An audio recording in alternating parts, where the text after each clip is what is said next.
pa qarta deri në këtë moment, por praktikisht konfirmohet se njëri ka pas kontakt me një tjetër, por që rezulton që ka humbur kontrollin dhe ka dalë në rruga duke u përplasur me trafik varëse dhe përfaqësoj konfirmohen 2 viktima dhe një dhe 15 persona të dëmtuar. 15 të plagosur. Nga personat e plagosur, sa janë në gjendje të rëndë?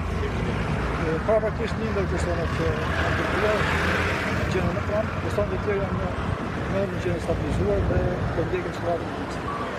Çfarë moshesh janë Viktimat. plagosur për viktima? Janë foshat të ndryshme, është të plekti i prezentimin Ka viktimat janë pasagjerë?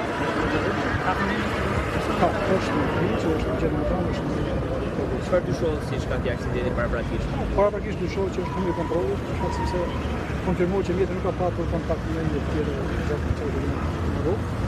Dhe patjetër që do të jetë objekt i verifikimit dhe Është identifikuar ndërkohë si mjeti? Por shkallën real të saktë janë gjëra këto. Drejtuesi i mjetit është identifikuar? Nuk e di kemi indicie se cili do të jetë ndosur, por që është objekti i verifikimit të ndeshme.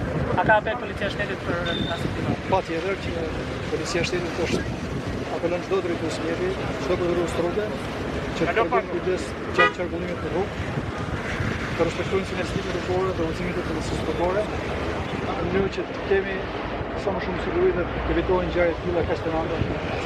Zoti Vatoci, cili është historiku i autobusit të Berat-Tiranë? Ka historik me pasojë aksidente apo me shkelje rrugore dhe së dytja, ishte i licencuar ky autobus për këtë aktivitet? Këto janë detaje që ne do t'i mësojmë gjatë verifikimit të ndeshme, por paraprakisht kemi informacion se autobusi është i licencuar dhe ka vetuar në linjën Tiranë-Berat dhe në Sivas.